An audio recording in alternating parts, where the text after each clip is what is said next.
அப்படிங்கிற படத்துலேருந்து இந்த மேடையில் பேச்சு ஸ்டார்ட் ஆச்சு. அந்த மீரா படத்தில் நான் ஒரு உதவி எடிட்டராக நான் வேலை பார்த்த காலத்தில் வந்து பிசி சார் வந்து லெலிங் விடிஜன் சார்கிட்ட வந்துட்டு போயிட்டு இருப்பாங்க. அந்த விஷுவல்ஸை, அந்த ரஷ்ஷை முன்ன பின்ன நான் பார்த்துக்கிட்டே இருந்திருக்கிறேன். அப்படி ஒரு மேதை. ஆக்சுவலாக எப்படி இசைஞானி அவர்களை வந்து நம்ம கொண்டாடுறோமோ அதுக்கு எந்த விதத்திலும் குறைவில்லாத இந்தியாவின் ஒரு மகத்தான ஒளிப்பதிவு மேதைனா வந்து பிசி சாரை சொல்லலாம். பிசி சார் படங்கள் பார்த்த பிறகுதான் வீடு இவ்வளோ அழகா அப்படின்னு மௌன ராகத்தில் தெரிஞ்சிச்சு. அதுக்கு முன்னாடி வரைக்கும் வீடு அழகுன்னு தெரிஞ்சதில்லை. வீடு அவ்வளோ அழகா, ஒரு காட்டன் புடவை அவ்வளோ அழகா அப்படின்னு தெரிஞ்ச படம் வந்து மௌன ராகம். நான் வந்து கமலா தேட்டரில் திருடா படம் பார்த்துட்டு இருந்தேன். அது வந்து தீ தீ தித்திக்கும் தீ அப்படின்னு ஒரு பாட்டு. நம்ம ஊரில் இருக்கிற மியூசியம் இவ்வளோ அழகா அப்படின்னு அந்த பாட்டு வர்றப்போ ஒரு கட்டத்தில் அந்த லைட்லாம் ஆஃப் ஆகி திருப்பி ஆன் ஆகும். மொத்த தேட்டரும் கமலா தேட்டரில் கைதட்டி குமிச்சிச்சு. ஒரு வசனத்துக்கு கிடைக்காத கைதட்டு, ஒரு நடிப்பு, எல்லாத்தையும் தாண்டி ஒரு ஒளிப்பதிவுக்கு ஒரு மொத்த திரையரங்கமும் கைதட்டி மகிழ்ந்துச்சுன்னா, வெறும் ஒரு லைட்ல ஒருத்தன் கவிதை சொல்றான், ஒரு மேஜிக் பண்றாருன்னா அந்த பாட்டை வந்து நான் திருப்பி அடுத்த நாள் மறுபடியும் திருடா பார்க்குறேன். அதே இடத்துல கைதட்டு விடு. ஸோ ஒரு ஒளிப்பதிவுக்கு ஒரு கைதட்டை ஒருத்தர் வாங்கி தந்துட முடியும்னா அதுக்கு பிறகு கூர்மையா ஒரு படங்களை பார்க்க ஆரம்பிச்சா, அப்ப நாயகன்ல பார்த்தா மெதுவா நாயகன் வளர வளர வளர வளர ஆஃப் லைட்ல இருக்க நாயகன் அப்படியே கொஞ்சம் கொஞ்சம் கொஞ்சம் கொஞ்சம் கொஞ்சமா அவர் மரணமாகிறப்ப ஒரு பிரைட் லைட்ல இறந்து போவார். ஒரு கதாசிரியர் கதை சொல்லிட்டு இருக்க மாதிரி ஒளியில ஒரு கதையை கொஞ்சம் கொஞ்சமா சொல்லிட்டு இருக்க ஒரு மேதையா நான் வந்து பிசி சார் அவர்களை பார்க்குறேன். அவருடைய டைரக்ஷன்ல வந்து குருதி புனல் ஆகட்டும், அக்னி நட்சத்திரம் ஆகட்டும். எனக்கு அக்னி நட்சத்திரத்தினுடைய போட்டோகிராஃபிலாம் பயங்கர வியப்பா இருக்கும். எப்படா இது அப்படின்னு மணிசாட்ட ஒரு தடவை கேட்டப்ப, கார்ட்டூன் படங்கள்லாம் பார்க்குற ஒரு மேஜிக்கை பண்ணணும் அப்படின்னு நானும் பிசியும் பேசிக்கிட்டு இருந்தோம். அப்படின்னு சொல்லலாம், என்ன வேணா இப்படி பண்ணலாம் அப்படி பண்ணலாம். நான் அந்த மேஜிக்கை வந்து ராஜா அந்த சாங்ல வந்து அப்படி இதுக்கு முன்னாடி சென்னையினுடைய எக்மோர் ரயில்வே ஸ்டேஷனை நம்ம பார்த்துருப்போமான்னு தெரியாது. அவ்வளோ அற்புதமா வீட்டில் இருக்க வெங்கல தட்டு கூட, வெங்கல பானை கூட மின்ற ஒரு அழக வந்து திரையில காமிச்சவர். அப்ப 35mm வெறும் ப்ராசஸிங், வெறும் ஃபிலிம், வெறும் லேபு, இன்னைக்கு இருக்கிற டிஏ கிடையாது, எதுவும் கிடையாது. அதை வச்சுக்கிட்டு ஒரு பெரிய மேஜிக்கை பண்ண ஒரு மகத்தான ஒரு ஒளிப்பதிவு மேதையாக நினைக்கிறேன். தமிழ் சினிமா கொண்டாட வேண்டிய ஒரு மேதை. அவர்கிட்ட வர்ற அசிஸ்டன்ஸுக்கு எப்பா நான் பண்ணல அந்த படம் நீ பண்ணிக்கோ அப்படின்னு மொத்த இந்தியாவினுடைய மகத்தான ஒளிப்பதிவாளர்கள் யார்கிட்ட வந்திருக்கிறாங்கன்னா பிசி ஸ்ரீராம்ங்கிற ஒரு மாபெரும் மேதைட்டு வந்திருக்கிறாரு. இன்னும் இன்னும் இன்னும் இன்னும் தமிழ் சினிமா அவரை கொண்டாட வேண்டிய, மிக பெரிதாக கொண்டாட வேண்டிய ஒரு காலகட்டத்தில் இருக்கிறோம். நான் எப்பயுமே மேடை அவரோட ஷேர் பண்ணதில்லை. இந்த நேரத்தில் மேடையை நான் அவரோட ஷேர் பண்ணுறதை நினைக்கிறப்ப எனக்கு ரொம்ப மகிழ்ச்சியாக இருக்குது. ஒரு மாபெரும் மேதையின் கரங்களில் தமிழ் சினிமா இன்னும் மகிழ்ச்சியோடு அந்த விஷுவல்ஸ் அலைபாயுது ஆகட்டும், ஓகே கண்மணி ஆகட்டும், அவர் சீனிக்கம் பண்ணுறப்ப இருந்ததாகட்டும், தேவர் மகனில் கமல் சாரும் அப்படி சிவாஜி சாரும் இருக்கிறப்ப அப்படி பார்த்தா அப்படி ஒரு போய்டிக் பெயிண்டிங் மாதிரி வரைகிறதாகட்டும் அப்படின்னு பிசி சார் இருக்கிற மேடையில் இருப்பதை நினைத்து மிகவும் மகிழ்கிறேன், வணங்குகிறேன். திரையுலகம் அவருக்கு ஒரு மாபெரும் பாராட்டு விழாவை, சரியாக அவர் ஒளிப்பதிவை கொண்டு சேர்க்க வேண்டிய அடுத்த தலைமுறைக்கு செய்கிற வேலை. ஏன்னா இன்னைக்கு வந்து மொபைல்ல யார் வேணா போட்டோ எடுக்கலாம், யார் வேணா என்ன செய்யலாம் அப்படின்னு மாறின ஒரு காலத்துல 80கள்ல இருந்து அந்த மேஜிக்கை செஞ்சு கொண்டு இருக்கிற ஒருவரை நாம் கொண்டாட வேண்டிய காலத்தில் இருக்கிறோம். விரைவில் அப்படி ஒரு கொண்டாட்டத்திற்கு தமிழ் திரையுலகம் தயாராக வேண்டும் என்கிற ஒரு அன்பு வேண்டுகோளை இந்த மேடையில் நான் வைக்க விரும்புகிறேன். அடுத்து வந்து பல விஷுவல் கம்யூனிகேஷன் காலேஜுக்கு போவேன். அங்கே இருக்கிற முதல்வர்கள்லாம் பார்த்தாங்கன்னா அவங்களுக்கு திரைப்படம் சம்பந்தமாகவோ, கலை சம்பந்தமாகவோ, லிட்ரேச்சர் சம்பந்தமாகவோ எந்த விருப்பமும் இருக்காது. சார் மாதத்துக்கு யாராவது ஒரு விஐபி கூப்பிட்டு ஒரு மீட்டிங் வைக்கணும் சார் அப்படின்பாங்க. இப்படி தான் எம்ஜிஆர் திரைப்படக்கல்லூரி இருந்த ஒரு காலகட்டத்தில் கலை மீதும் ஓவியம் மீதும் நவீனம் மீதும் மிகப்பெரிய காதல் கொண்ட மருது சார் வந்து திரைப்பட கல்லூரிக்கு நுழைந்தது என்பது மாபெரும் சாதனை. அங்க புல்லு வெட்ட கூட ஆள் இல்லை. இப்போதான் நான் வெளியே கேட்டேன், 10 கோடி ரூபாய் அவர் வந்த பிறகு எம்ஜிஆர் மெடிக்கல் காலேஜ் திரைப்பட கல்லூரிக்கு சாங்ஷன் ஆயிருக்கு அப்படின்னு தகவல் சொன்னாரு. ரொம்ப மகிழ்ச்சியா இருந்துச்சு. ஏன்னா அங்கிருந்து வந்த திரைப்பட கல்லூரியில் தான் புலன் விசாரணையிலிருந்து, ஊமை வெளிகளிலிருந்து தமிழ் சினிமாவை மலர்ச்சி ஏற்படுத்துகிற அந்த உலகம் வந்துச்சு. அது அப்படியே மண்டி போய் கிடந்துச்சு.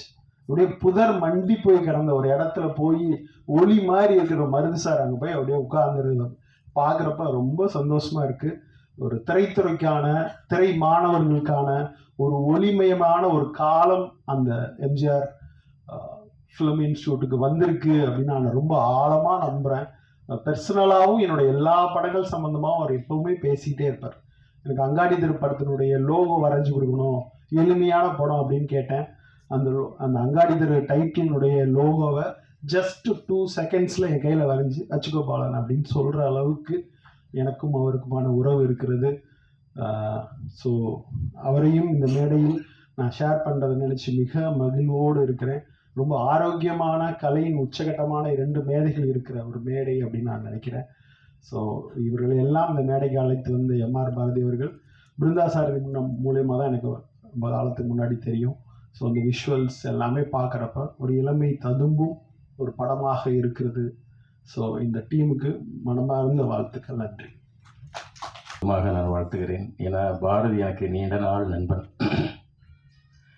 பாரதி நான் காலேஜில் டிசைனராக வேலை செஞ்ச காலத்தில் நான் நிறைய படங்களுக்கு டிசைனராக, ஓவியராக என்னோட கெரியர் சினிமாவில் விட ஆரம்பிச்சது. வேலையில்லா மாமரம் அப்படின்ற ஒரு படத்தில் நான் டிசைனராக வேலை செஞ்சேன். பாரதி அந்த படத்தினுடைய அசோசியேட் டைரக்டர்.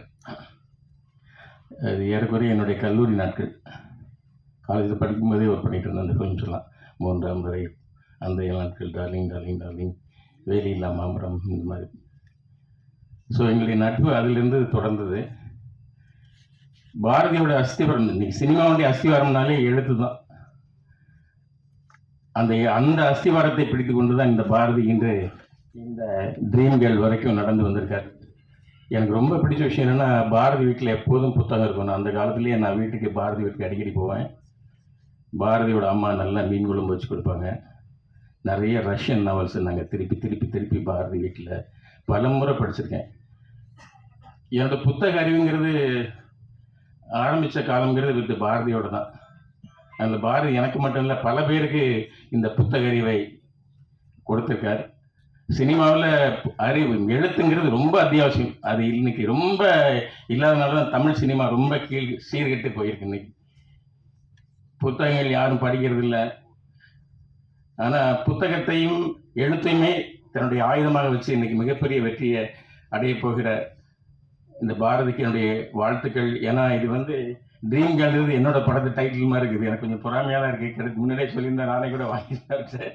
ரொம்ப அற்புதமான டைட்டில். நான் படம் பார்த்தேன், ரொம்ப பொய்ட்டிக்காக, ரொம்ப அழகாக, இளமையாக பண்ணியிருக்கார் பாரதி.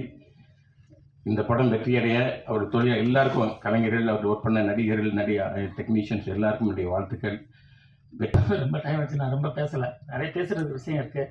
ஆனால் என்னோட அழைப்பேற்றல் இங்கே வந்த அத்தனை பேருக்கும் ரொம்ப நன்றி. நான் ஒரு வாட்டி ஃபோனில் தான் கூப்பிட்டேன், அத்தனை பேர் வந்தாங்க, என்னை மதித்து அவங்களுக்கு நன்றி சொல்லிக்கிறேன். இன்னொரு சந்தர்ப்பத்தில் நான் வேறு பேசியிருக்கிறேன். நன்றி. இதில் காமெடி என்னன்னா, அதாவது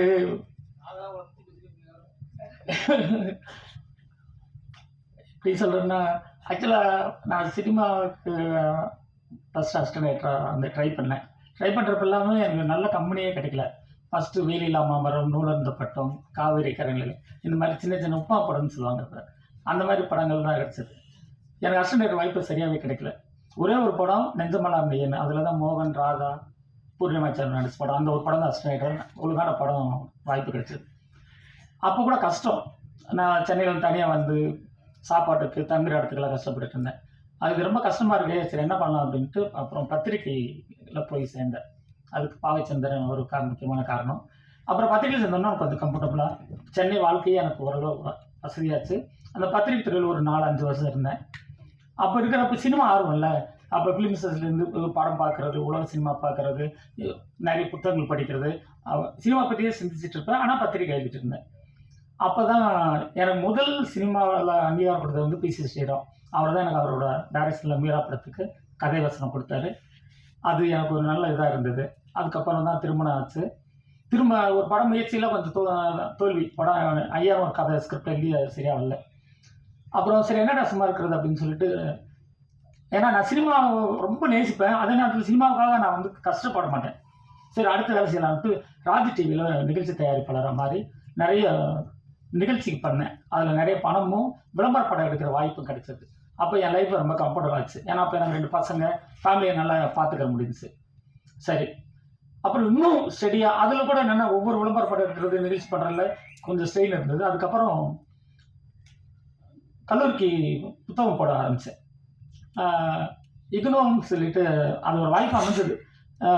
ஒரு சார் சொன்னார், இந்திரா காந்தி ஓப்பன் யூனிவர்சிட்டி, அது வந்து என்னென்னா MBA படிப்பாங்க இந்தியா முழுக்க ஒரே சிலபஸில்.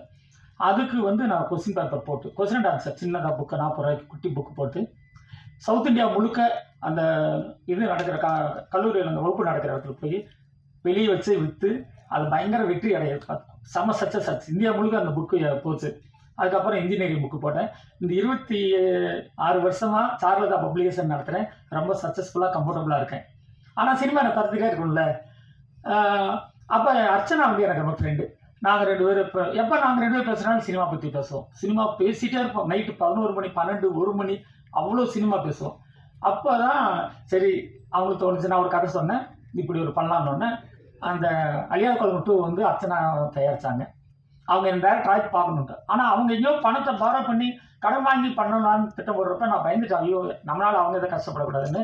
சரி ரேவதி அப்போ ஃப்ரெண்டு, ரேவதி டேரக்டரை போடு, உனக்கு சேஃபு, நீ நினைக்கிற இந்த கதையும் நடிக்கலாம், ரேவதி டேரக்டரை போடுற அப்படின்னு சொன்னேன். ஆனால் அவங்க உறுதியாக இல்லைடா அது நீ தான் ஃபீல் பண்ணணும், ஒன்றால் தான் ஃபீல் பண்ணி எடுக்க முடியும் அப்படின்னு சொல்லி சரி முடிஞ்ச வரைக்கும் சிக்கமாக எப்படி இருக்குன்னு பிளான் பண்ணி அது 12 நாளில் அந்த படத்தை எடுத்து முடித்தேன். சின்ன பட்ஜெட்டில் தான். அந்த படம் ஓரளவு ஒரு நல்ல எனக்கு பேர் இப்போ கூட யூடியூப்ல இருக்குது. 2 மில்லியனுக்கு மேலே அந்த படம் பார்த்துருக்காங்க, நல்ல ரிவ்யூ போட்டிருக்காங்க. அது சந்தோஷம். அப்புறம் என்னென்ன சும்மா இருக்குது, சும்மா அடுத்து படம் பண்ணணும்.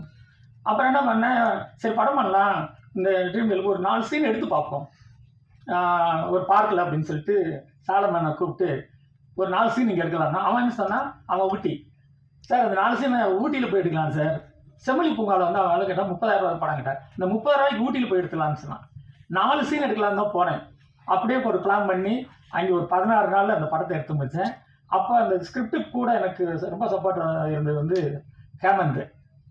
நைட்டு எல்லாம் இது எடுக்கலாம்னா காலையில் சீன் எழுதி கொடுப்போம்.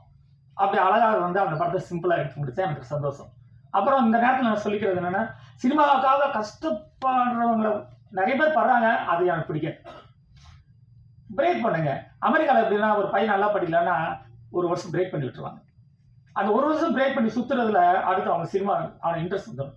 நீங்கள் சினிமா வாய்ப்பு கிடைக்கலன்னா என்ன பண்ணணும்னா அதை கட் பண்ணிட்டு போயிருங்க. நான் நிறைய துறை பத்திரிகையில் இருந்து நிறைய வேலை பார்த்துருக்கேன். ஆனால் சினிமா எனக்குள்ளே இருந்துகிட்டே இருக்குது. இப்போ என்னால் நினச்சதை இப்போ அடுத்த படமும் கூட எடுத்து முடிச்சிருக்கேன், சைக்கிள் கேப்னு. அதுக்கு அடுத்த படத்துக்கு எனக்கு ஷூட்டிங் ரெடியாக இருக்கேன். ஸோ அதனால் எப்போ என்னால் எடுக்க முடியும், நீங்கள் நம்பணும். இப்போ நான் 40 வருஷமாக ட்ரை பண்ணேன். ஆனால் இப்போ என்னால் கண்டினியூஸாக படம் எடுக்க வாய்ப்பு எனக்கு உருவாயிருக்கு. அது முக்கியம் என்னென்னா சின்ன பட்ஜெட் எடுக்கிறது எப்படின்றது தான் ரொம்ப இம்பார்ட்டன்ட். அந்த பிளானிங் எனக்கெல்லாம் ஒன்றுமே இல்லை. இப்போ 4 சீன் எடுக்க படத்தை எடுத்திருந்தேன்னா ஒரு ஐடியா தான். அப்புறம் என்னென்னா சிக்கனமாக எப்படி எடுக்கிறதுன்றதை பற்றி எனக்கு நிறைய ஐடியா இருக்குது. நான் அப்படி தான் எடுப்பேன் எப்பயுமே. செலவு இல்லாமல் அது பிளான் பண்ணலாம். அது ஸ்கிரிப்ட் தான்.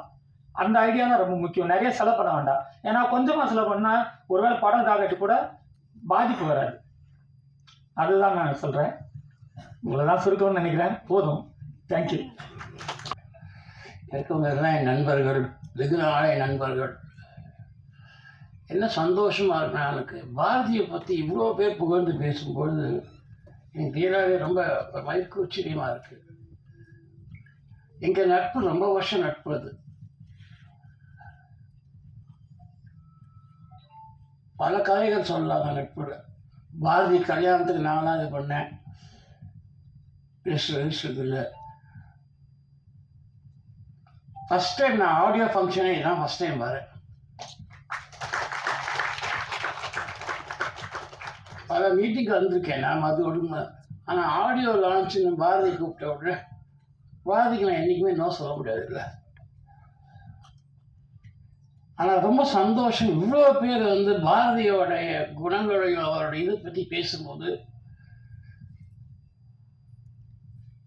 எல்லாரும் ஒரே கருத்தோட பேசிட்டு அதில் வந்து அவர் உயர்ந்து நிற்கிறாரு பாரதி. அதான் உண்மை. அடுத்த பெரிய பட்ஜெட்டில் பண்ண வேணாம் பாரதி, 500 கோடி 400 கோடி தான் ஜோக் பண்ணியிருந்தேன், அதெல்லாம் பண்ணாதீங்க. இந்த படம் நல்லா வரணுன்றது தான் எனக்கு ஆசை. நல்ல இயக்குனராக வந்துட்டீங்கன்னா அப்புறம் உங்கள் பல கதைகள் வச்சுருக்கீங்க. அன்னைக்கு கூட ஒரு கதை சொன்னோம், ஒரு கதையை நான் சும்மா சொல்லி விட்டேன், அவர் கதை திரைக்கதை எழுதிட்டார். அதை அது இன்ட்ரெஸ்டிங்காக பண்ணியிருப்பாருன்னு என்ன தெரியும், ஆனால் அது வந்து ரெகுலராக கிடையாது. அது பாருங்கள், அது அடுத்தது என்ன பண்ணீங்க?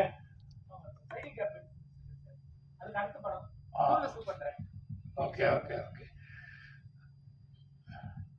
ரொம்ப அவர் தான் திரைக்கதை எழுதியிருக்க, ரொம்ப இன்ட்ரெஸ்டிங்காக இருக்கும். பாரதி, என் வாழ்த்துக்கள் வாழ்த்துக்கள் வாழ்த்துக்கள். Okay, thank you so much sir.